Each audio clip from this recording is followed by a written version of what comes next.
Today I'm going to have a conversation with Se Hoon Kim from University of Rochester in New York about his role in promoting dialogue between Tibetans and Chinese. Kim, thank you so much. Thank you.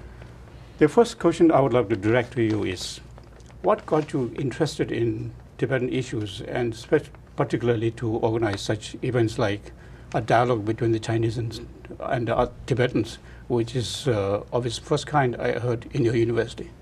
Well, what really prompted me was my journey of discovering China at first. So I decided to research on China a few years back, and I came across Tibet. And when I came across Tibet, I noticed how much of a great influence that it had on China and to many of its neighbors, like Nepal, Bhutan, and India. And so as I delved more into the Tibetan history and met more Tibetans along the way in New York City, I wondered to myself, why is this culture in such jeopardy of being wiped out? And so after that, I started to discuss more about the Tibetan issue, the current Tibetan issue, and what had happened in the 1950s. And so, many Tibetans actually came over and, shared their ideas and shared their history with me. And so that really prompted me to create this peaceful dialogue between the Chinese and the Tibetan community, at least in my university, so that as students we can at least make a difference. What was the first practical kind of dialogue step that you have taken in the university between the Chinese students? I heard there are a lot of Chinese students in the University of Rochester, and of course there are other students from other countries. So what really kind of you did exactly to take that first practical step? Well, I thought there might be it would be most practical to get us, people from the Central Tibetan Administration who represent the Tibetan government in exile, and some other scholars and refugees together with the school community, and have a simple academic dialogue with them, and to see what these sources say, and really because the Chinese community really demanded to know what the CTA actually thought, or what His Holiness the Dalai Lama actually thought. So, I thought that maybe bringing the sources itself directly to the Chinese community will make the most difference. What was the first topic that you kind of put forward during the first dialogue between Chinese students? It was an introduction to the Tibetan issue. So I just got it out there as it is and told them the Tibetans feel this way, and Tibetans feel a certain way, and this is their history. But at the same time, their main goal is to have a peaceful dialogue as brothers and sisters with not only just the Chinese community, but with the world community. The students, Chinese students, to be specific, studying in Rochester University, Yes. Are they mostly born here in the United States, or are they from mainland China? Many of I would say majority of them are from mainland China, and that really made a huge difference. Did it surprise you to learn that students coming from mainland China are taking interested in the initiative that you are taking?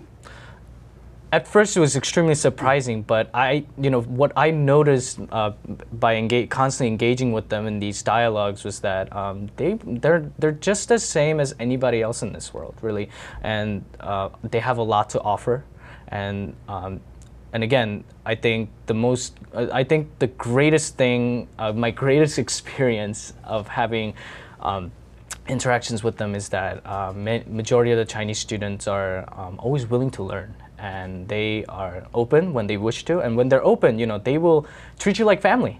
What exactly did they want to learn about, Tibet issue, particularly the stand that His Holiness the Dalai Lama and the Tibetan administration and community at large are taking on Tibet issue? Well, every one of them that I talked to were surprised that there was even a umilam, or the middle way approach itself, and they said, we didn't know, we didn't realize that there was such proposal made by the Dalai Lama himself, or his exiled government, or the Tibetan community. And so they were extremely surprised. But after they've heard about its existence, they wanted to find out more about it because that was totally different from what they've heard from back in China. So in your own kind of enterprise attempt to make the Chinese students understand more deeply, profoundly about the Lam, what did you do on a practical level? Well, I think this approach can be used by many people. And again, I didn't use this approach to just introduce a certain issue to them, but I really wanted to connect with them personally and on also in an academic level. So what I did was I made friends with them. I personally connected. I shared my own experiences with them, and other than doing all these academic sessions, and we share the same table at the cafeteria. We talk about our families, our history. We even talk about our disagreements. And after getting to know them more, every one of them actually asked me a question. Even those who actually opposed me in the beginning, they said, "Why keep the Tibetan culture alive? What really is the Tibetan issue?" And after asking those questions, majority of them come back by saying, the Dalai Lama or all of his followers, they're not as bad as we thought. They're just the same as we are. And many of them actually came over and said, "I now support the middle way approach." So in a way, starting with your kind of initiative, at least at one level in the University of Rochester, the Chinese students from mainland China are beginning to kind of understand what exactly is Lam or middle way approach. Yes. And your experience has been that this personal level conversation with the Chinese students, rather than approach at a higher level, in course of time, eventually is going to bear some fruit. Exactly. Is that what your opinion is? I not only think that it's going to bear fruit, but I think it will also help us to resolve the Tibetan issue peacefully, literally peacefully. And I not only have hopes of that, I know it will happen. And if I can, give a message to the Tibetan community, is I really encourage them to check out the Chinese culture. Connect with as many Chinese brothers and sisters as you can, so that both sides can come to an understanding. And I think that is one of the best ways to not only solve the current issue, but the future issue as well. And I can guarantee that the future generation will look back and say, wow, this is something that we've achieved, and the world community will take an example of that. I'm sure of it. Yeah. Kim, last November, you said you organized in the University of Rochester a dialogue on Tibet by inviting some prominent Tibetan kind of representatives, say members from the Tibetan parliament in exile. Right. So were they able to really kind of deepen or close the gap between the Chinese students there and these two or three Tibetan representatives to kind of make the two communities come closer together in terms of understanding what Lam or middle way is about? Oh, definitely. I would say that it made a huge difference. After the event, actually, many Chinese students, both publicly and privately, came over to me and said, you brought the actual source. One from Dharamsala and one who's actually located here. But they work for the Dalai Lama's government or the government in exile. And so to them, it was a huge shock. And so that prompted them to research more about the Tibetan issue.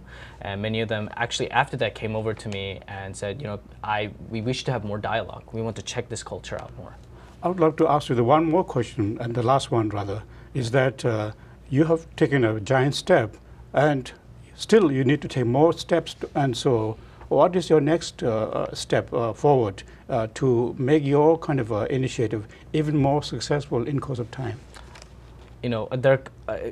I would like to do a lot of things, but I think one of the best things that I can do is continue my good relations with the Chinese community and the Tibetan community, and do my best to be that bridge between these two identities and help them to come together. And so I would love for His Holiness to come visit our university, check out the diverse and inclusive society that we have over there, and really connect with us personally as well as we've been doing at our university, because I think that's extremely crucial for us to resolve the Tibetan issue. both sides rather, in the Chinese side and the Tibetan side. Kim, I would love to congratulate you for taking your initiative in this very difficult and kind of a crucial kind of a issue, not only between Tibetans and Chinese, but also it's an international issue. And your step is a step in the right direction, and I'm sure in course of time, as you take this journey forward, I think your kind of approach to solving a complex problem like this, a Tibet issue, you definitely will bear fruit, and I would love to congratulate you and also wish you success as you move forward. Thank you so much. Thank you.